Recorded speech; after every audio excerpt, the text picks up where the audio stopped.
In America, our culture seems to have an insatiable hunger for shopping. Now, I'm not the first person to point this out, but we basically invented a holiday where we celebrate good deals and clearance items. I'm of course referring to Black Friday, the annual Friday after Thanksgiving.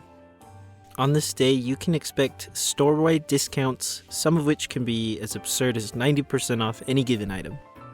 If you live in the United States and you're older than your teens, I'd feel safe to assume you've attended at least one Black Friday so far. And to summarize the experience, I bet that we'll all agree on one quintessential word: chaos. I remember the first time I participated in a Black Friday. In fact, I'll probably never forget. I was minding my own business, waiting in line for a smartphone, when I saw this commotion break out. You see, there were these crock pots, and don't even ask me if they were a good deal. I, to this day, have no idea. What happened was, as soon as the line was free to grab items, this small, unassuming old woman barreled through the crowd. And I mean, she crashed into the pile of crock pots like her life depended on it. But she really did it. I watched as she jogged away with her crock pot prize in hand. And honestly, for some reason, this is just normal and everyone simply moved on. I won't lie to you, I thought it was funny as hell. But if we look deeper at this behavior, is it really something we want to glorify? Hear me out, that poor old woman could have been seriously injured in that dog pile. The other customers were just as eager, just as vicious as her while they mobbed those crockpots.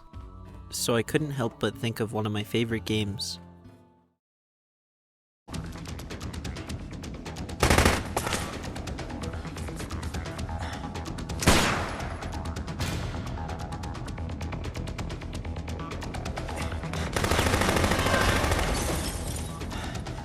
Your, girlfriend sent me to find you. Who? Jesse? Damn it! And what am I supposed to do when I get close?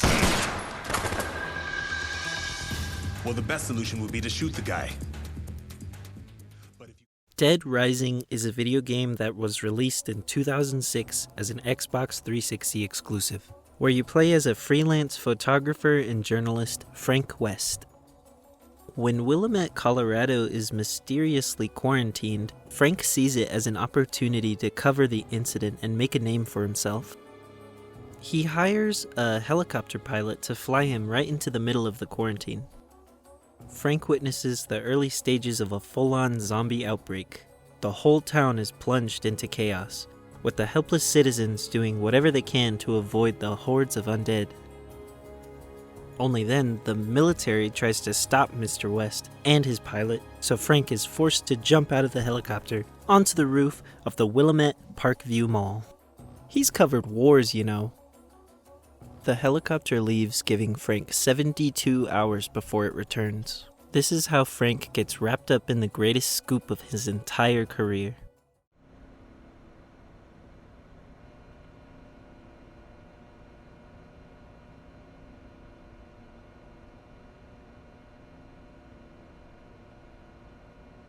What in the world?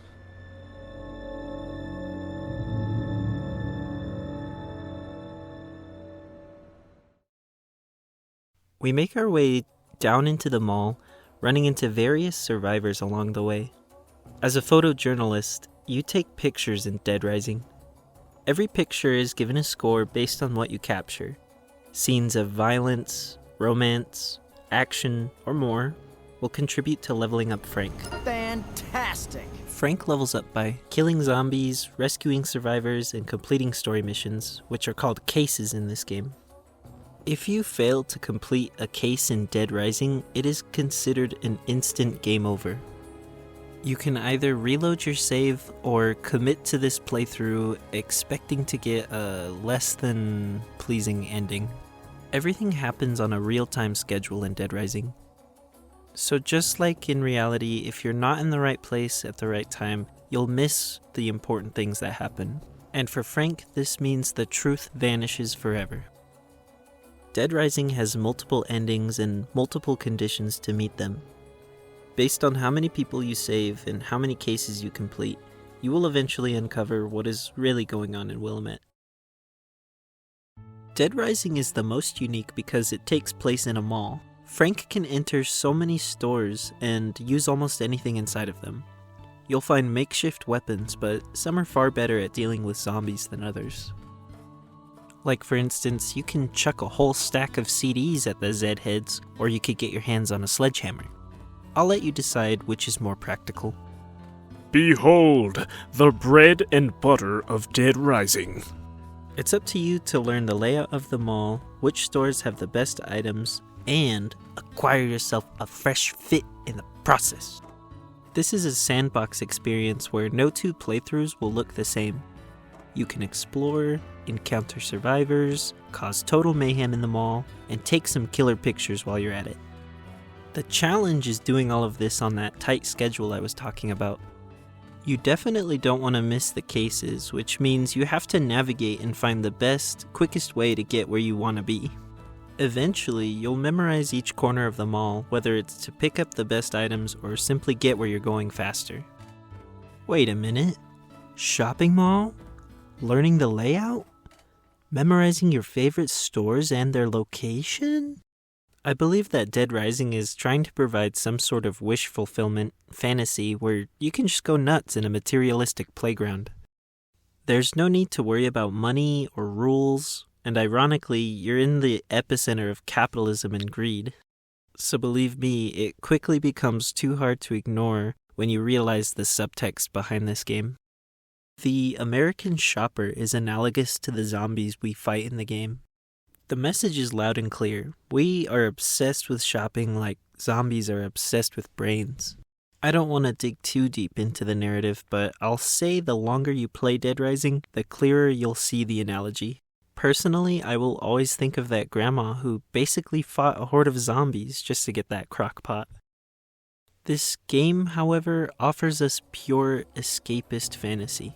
It invites you to Willamette Parkview Mall with its calming music and the guarantee that you will always find a way to have fun. I haven't even mentioned how likable and endearing Frank West is as a character. I suspect some players might be put off by his smug and cocky attitude, but underneath his suave facade, he is a man with integrity. He takes sole responsibility for rescuing as many survivors as possible, as well as exposing the truth behind the zombie outbreak. He is an unlikely hero, but a hero nonetheless in the material world of Dead Rising. Like I said before, Frank is going to constantly level up as you keep playing. He can learn new techniques such as professional wrestling moves to use on zombies, or he will earn upgrades to his health bar, running speed, and inventory slots. Something special you'll notice about hand-to-hand combat is that a lot of moves have a stick and button combo. It reminds me of a 2D fighter where you input a motion with your stick and follow up with a button to execute a special. And then, much like an RPG, a max level Frank West is a powerful force of nature. I'm trying to say, expect to make short work of zombies even without items by the time you put this game down.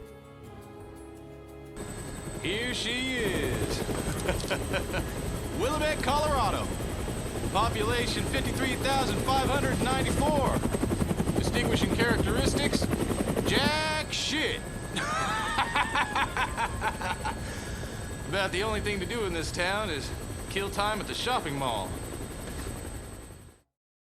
What are you planning? Would you calm down? I don't even know what you're talking about. In this video, I've intentionally avoided talking too much about the story of Dead Rising.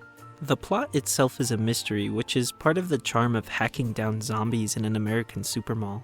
Frank West becomes our vessel for addressing uncomfortable truths and standing up to so-called Big Brother. The game is not afraid to point its finger, seemingly at everything and everyone.